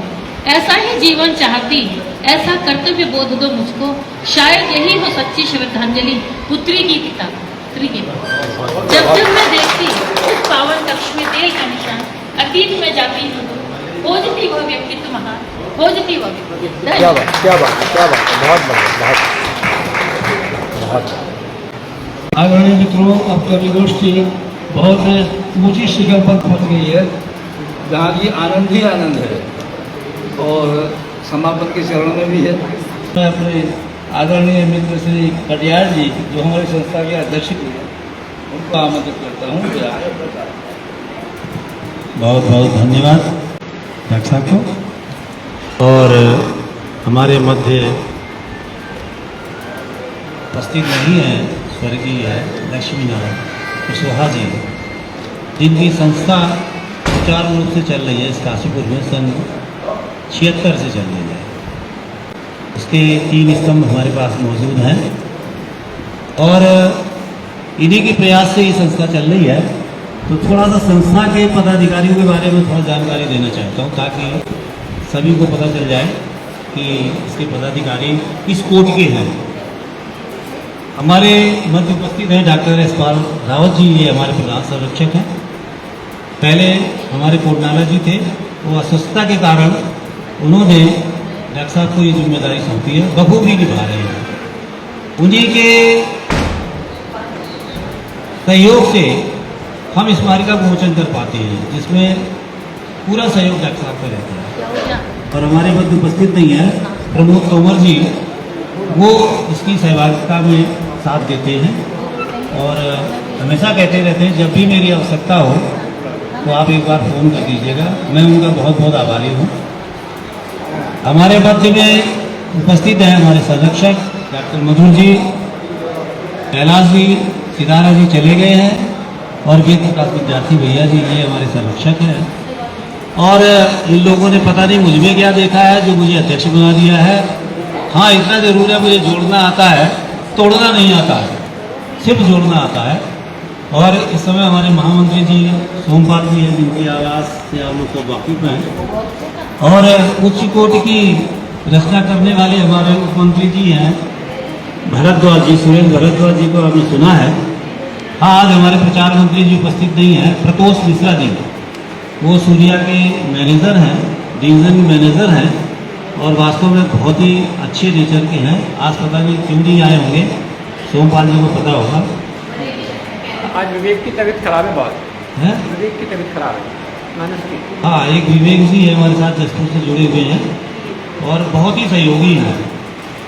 और इस बीच में हमारे पास जितने नए कवि आ रहे हैं ओस कवि हैं, उनको सुनने का बहुत मन करता है। और हमारी संस्था के शुरू से लेके अंत तक आज तक जो कोषाध्यक्ष जी हैं हमारे उमेश कुमार शर्मा जी आपके मध्य बैठे हुए हैं, बड़ी ईमानदारी से अपना कार्यकाल पूरा कर रहे हैं। और शायद कोषाध्यक्ष का पद कोई ले भी नहीं रहा है, इन्हीं के पास रहा है और रहेगा ही। अब इस प्रकार हमारी संस्था जो है द्रुत गति से चल रही है। और डॉक्टर पुनीता कुशवाहा जी हमारे मध्य उपस्थित हैं, जिन्होंने ये कार्यक्रम रखा है। अपने पिताजी का महाकाव्य जिसकी उन्होंने की है, इससे पहले अपनी बिटिया की पुस्तक का विमोचन किया था, आज महाकाव्य का विमोचन है। और उनकी स्मृतियाँ समेटे हुए हैं और हमेशा प्रयासरत रहते हैं कि हम जो पुरानी स्मृतियाँ हैं उनको सभी के साथ बांटें, ताकि हमारे काशीपुर में उनका प्रचार प्रसार हो सके।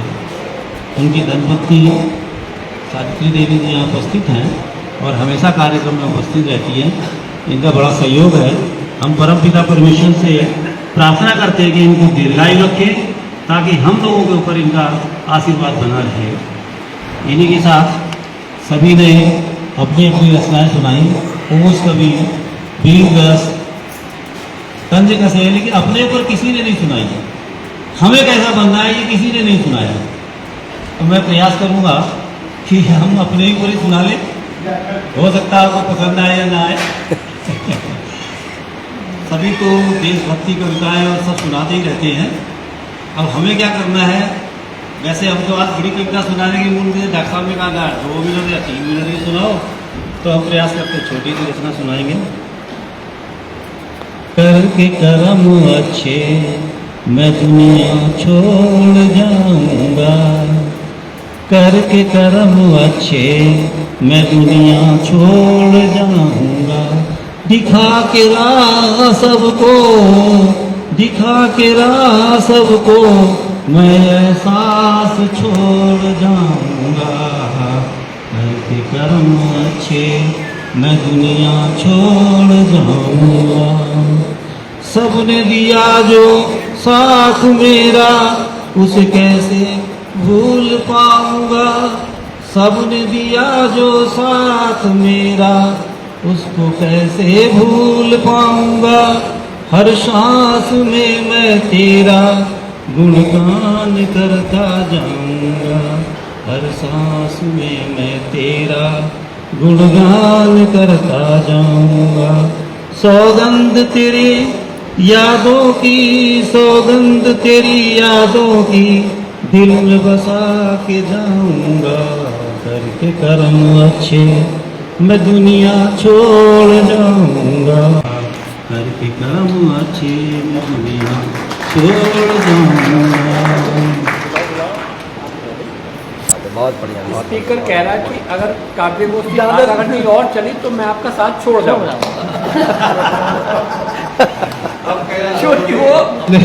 लेकिन बात यह है कि शैतान कभी पीछा नहीं छोड़ते भाई साहब, कुछ भी हो आप कहीं तक भी चले जाओ, शैतान जो है हमेशा साथ रहते हैं। देखो टाइटल दिया है तो भोगना पड़ेगा, भुगतना पड़ेगा। वो आपने क्योंकि कहा साथियों, काव्य गोष्ठी इस तरह बहुत अच्छे तौर से गुजर रही है, बहुत मज़ा भी आ रहा है लोगों को। और हमारे संचालन का जो भार हमारे डॉक्टर साहब उठा रहे हैं, अब उनकी भी बारी। वो सोच रहे हैं मेरा नंबर तोड़ लगाए, तो मैं थोड़ा सा प्रयास कर रहा हूँ उनको बुलाने का। और उनके विषय को तो आप जानते ही हैं, वो हर तरह से योग्य हैं। तो 4 पंक्ति उनके लिए हैं और हमारे बीच में उनके बड़े भाई साहब बैठे हैं। वो मेरी इन लाइनों पर जरा ध्यान देने की है, कोई अलंकार या समास या कोई है या नहीं, बाकी मुझे कोई जानकारी नहीं है। फिलहाल मैं कोशिश कर रहा हूँ। मधुर मधुर कहते रहो, मधुर मधुर विश्वास, मधुर मधुर कहते रहो, मधुर मधुर विश्वास, मधुर मधुर सा दिन खिले और मधुर मधुर हो रात, मधुर मधुर कैसा मधुर, मधुर मधुर इंसान, मधुर मधुर कैसा मधुर, मधुर मधुर इंसान, और मधुर मधुर सुरेंद्र मधुर, मधुर मधुर हसन।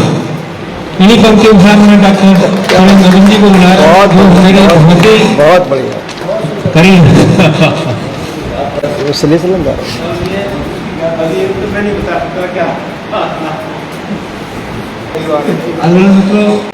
आदरणीय मित्रों, उम्र को हराना है तो शोक सदा जिंदा रहिए। जितेंद्र जी, उम्र को हराना है तो शोक सदा जिंदा रखिए। घुटने चले ना चलें, घुटने चले ना चलें, पर मन को उड़ता परिंदा रखिए।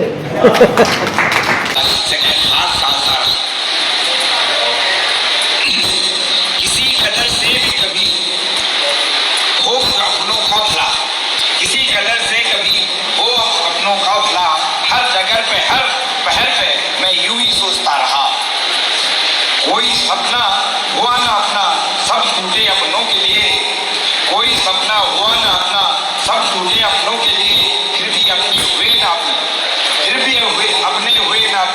टूटे सब सपनों के लिए, टूटे सब सपनों के लिए।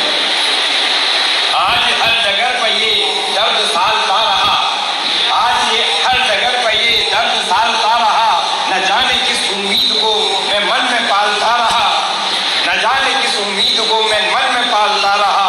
यूं तुरंत ही आंख से धुंध के पर्दे उठे, यूं तुरंत ही आंख से धुंध के पर्दे उठे। खड़ा खड़ा दांतों तले उंगलियां दाबता रहा, खड़ा खड़ा दांतों तले उंगलियां दाबता रहा।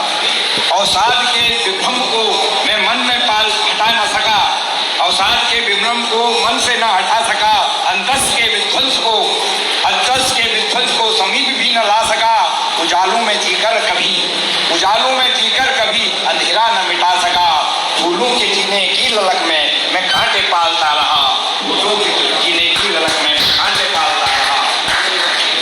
सुख के मिथ्या ध्यान में मैं दुख को मापता रहा, सुख के मिथ्या ध्यान में मैं दुख को मापता रहा।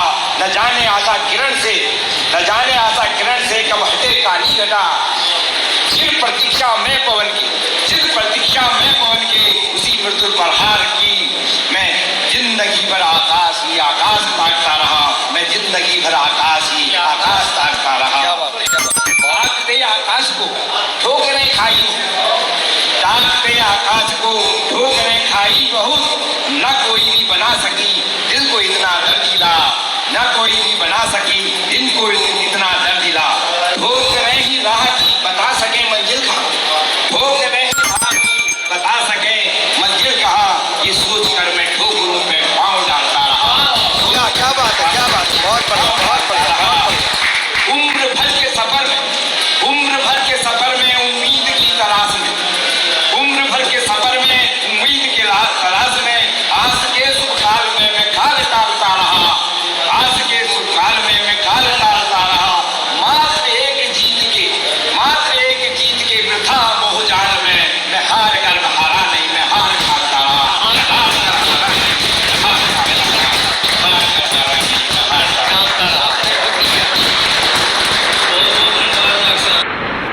संदेश के रूप में हमारे गणमान्य वरिष्ठ कवि कोटनाला जी की एक रचना पिताजी के सम्मान में आई है, जिसमें उन्होंने अपने भावों को एक कविता के रूप में प्रस्तुत किया है। इस समय वे यहाँ पर हमारे पास भौतिक रूप में उपलब्ध नहीं है, थोड़ा स्वास्थ्य की समस्या थी तो वे दिल्ली अपना ऑपरेशन कराने गए हैं। लेकिन जो उनके आशीर्वचन हैं उसको मैं यहाँ पर वाचन करना चाहूँगी। धन्य हो डॉक्टर लक्ष्मी नारायण कुशवाहा, काशीपुर के तुम चांद हो, हिंदी साहित्य दर्पण के तुम ही हो संस्थापक। तुम ही से खिली काशीपुर में कवियों साहित्यकारों की पुष्प वाटिका है। ज्ञान दाता रहे हो तुम ही से हुई शिक्षा जगत की काशीपुर में शान है। गौरवान्वित है तुम्हारी पुष्प वाटिका का हर फूल सींचा तुम्ही ने इन्हें, जगत की बन गए हो शान। साहित्य हिंदी मंदिरों की पूजा के फूल हैं। घर में हुई बेटियां जो वे तुम्हारी प्रज्वलित पहचान है। भाव समर्पण के हैं अनंत गहराइयों के, यह तो तुम्हारी समुद्री व्यक्तित्व के सागर की एक बूंद है। क्रांतिवीरों के महाकाव्यों के इतिहास लिख दिए तुम्ही ने, बन गए यही तुम्हारे स्वर्णिम व्यक्तित्व की पहचान है, स्वर्णिम व्यक्तित्व की पहचान है। मैं सादर इस कविता को पढ़ करके अपने को धन्य समझ रही हूँ और मैं उनका हृदय से आभार व्यक्त करती हूँ। धन्यवाद। और मेरी यही कामना है कि जो भी इस महाकाव्य को पढ़े अपने विचार जरूर प्रस्तुत करें, क्योंकि ये एक जो लुप्त होती हुई विधा है जो हमारे द्विवेदी युग में थी, ये जाती जा रही है। इस समय नई कविता, अकविता या कहना चाहिए कि छंद मुक्त कविताएं चल रही हैं, उस हिसाब से ये छंदों में बद्ध महाकाव्य है, जिसको जब जो भी पढ़ें तो एक बार इसमें अपनी प्रतिक्रिया जरूर व्यक्त करें। धन्यवाद। आदरणीय मित्रों, अब मैं बिना औपचारिकता के सीधे ही श्रीमती अलका जी को आमंत्रित करता हूँ वे आए और डॉक्टर कुशवाहा जी के संबंध में जो संस्मरण आप प्रस्तुत करना चाहती हैं सहर्ष। धन्यवाद परम आदरणीय मधु जी।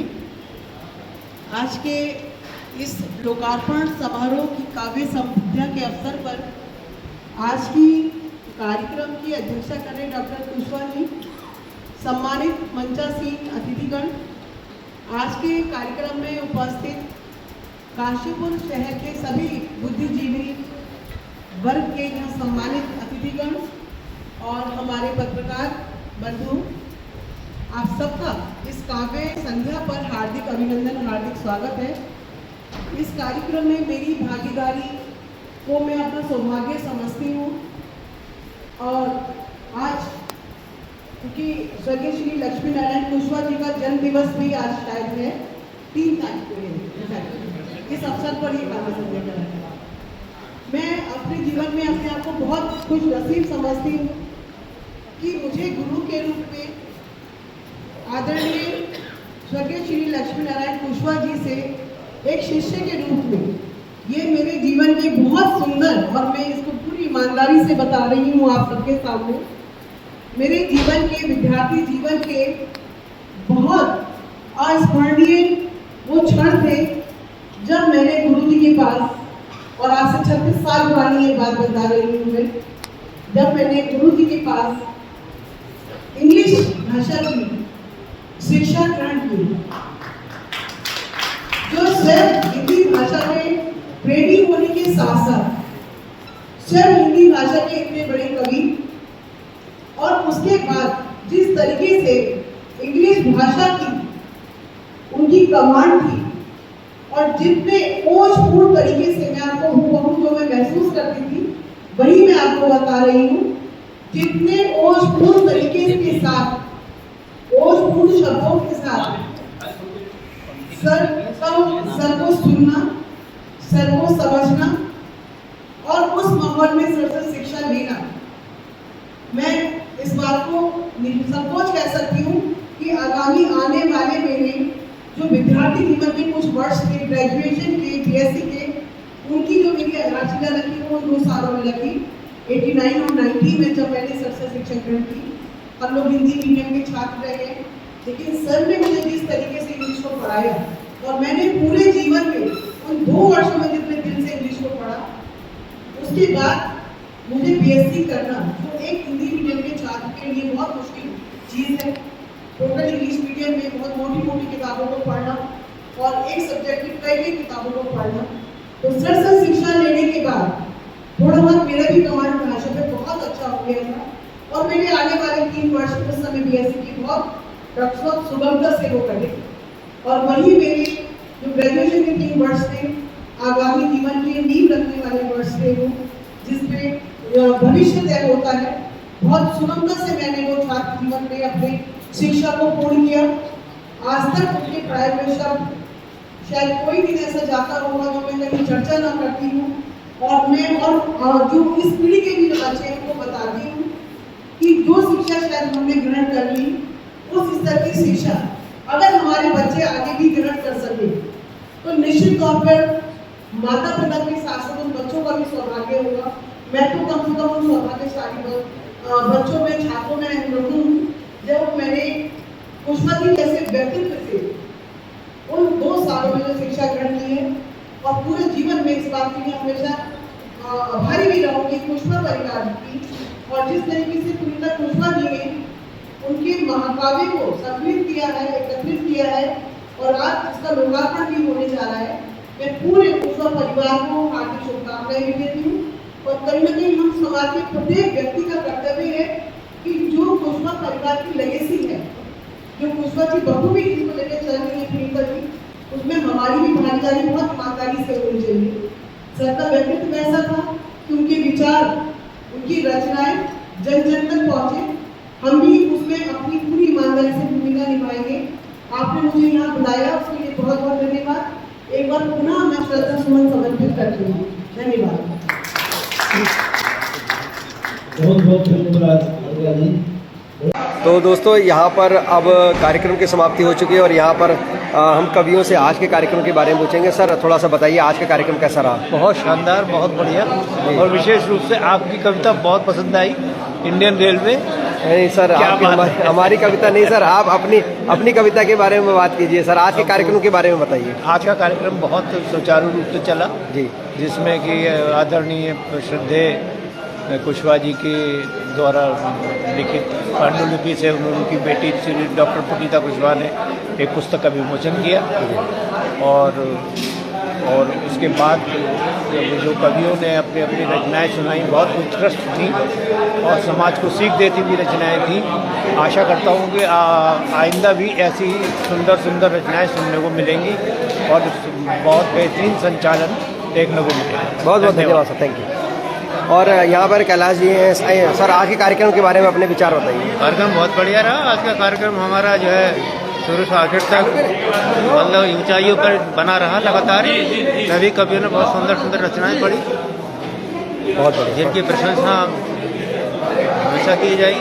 बहुत बढ़िया, बहुत बढ़िया। सर, आपका अनुभव काशीपुर में कैसा रहा? बहुत अच्छा, बहुत अच्छा रहा। ये कार्यक्रम बहुत अच्छा रहा जी। और ये डॉक्टर लक्ष्मी नारायण कुशवाहा जी के स्मृति में जो कार्यक्रम किया डॉक्टर पुनीता जी ने, बहुत सुंदर रहा, अति सुंदर रहा। सभी साहित्यकार लोग जुटे और इसी प्रकार से आगे ये परंपरा बनी रहे और इनके लिए धन्यवाद। परिवार जो है खुशहाल रहे, सभी लोग इसी कार्य में जो है लगे रहे। बहुत धन्यवाद, धन्यवाद। तो आइए दोस्तों, यहाँ पर मैम की माता जी सोचते हैं। माता जी, आज के कार्यक्रम के बारे में बोलिए, कैसा रहा आज का कार्यक्रम? कैसा रहा?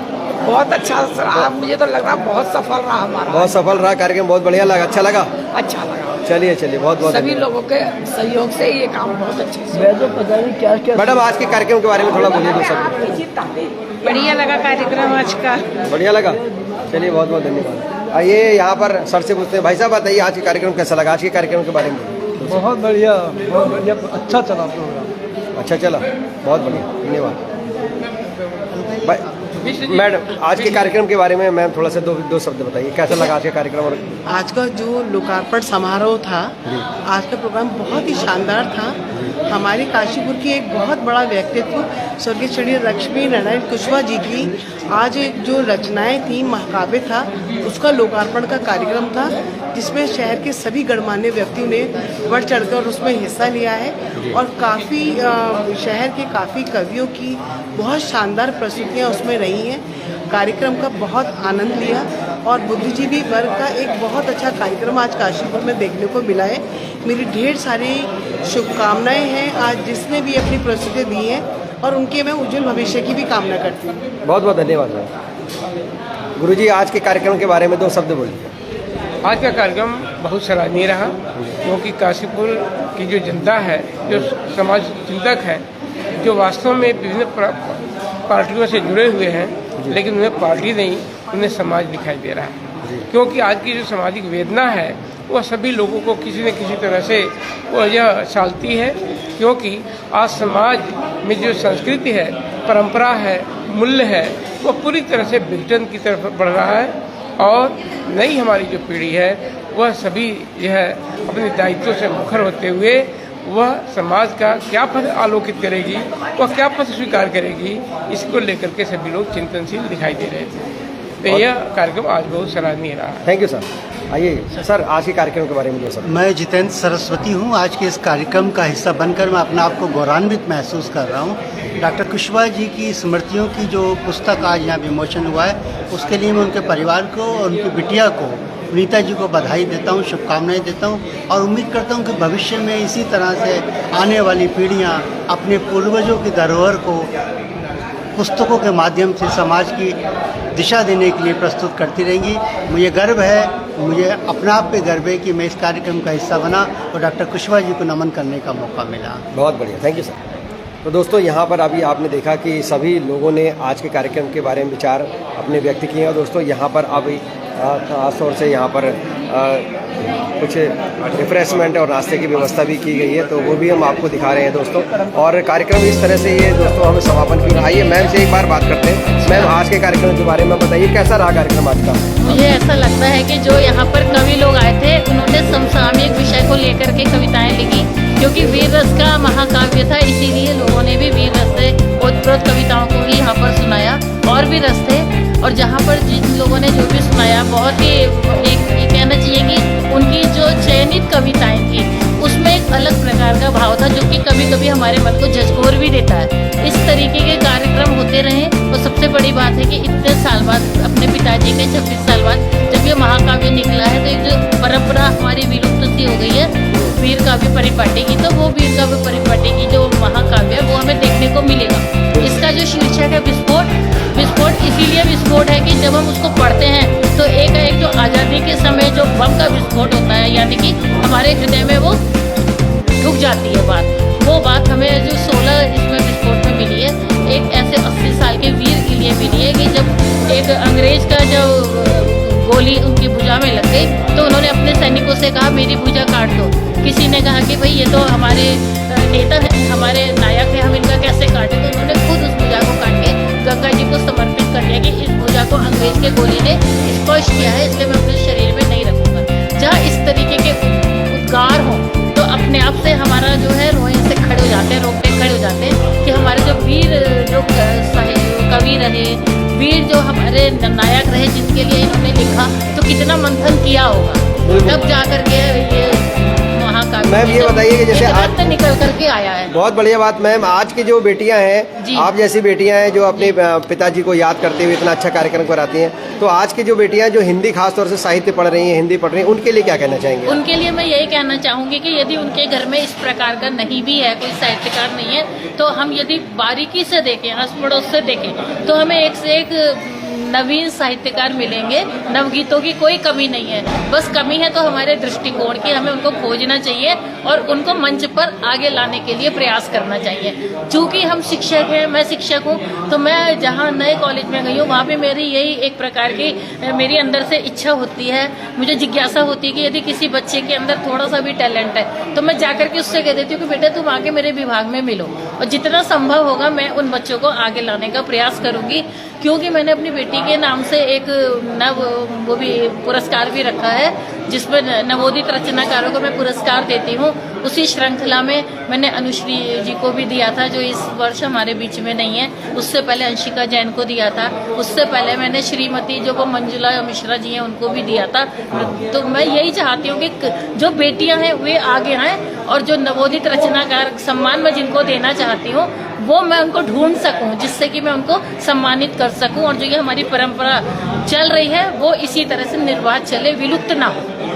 मेरा यही सोचना है, यही मेरा मानना है कि जो बेटियां हैं वही ऐसा माध्यम है कि जो अपने परिवार में जो भी साहित्यकार है उसको आगे ला सकती हैं।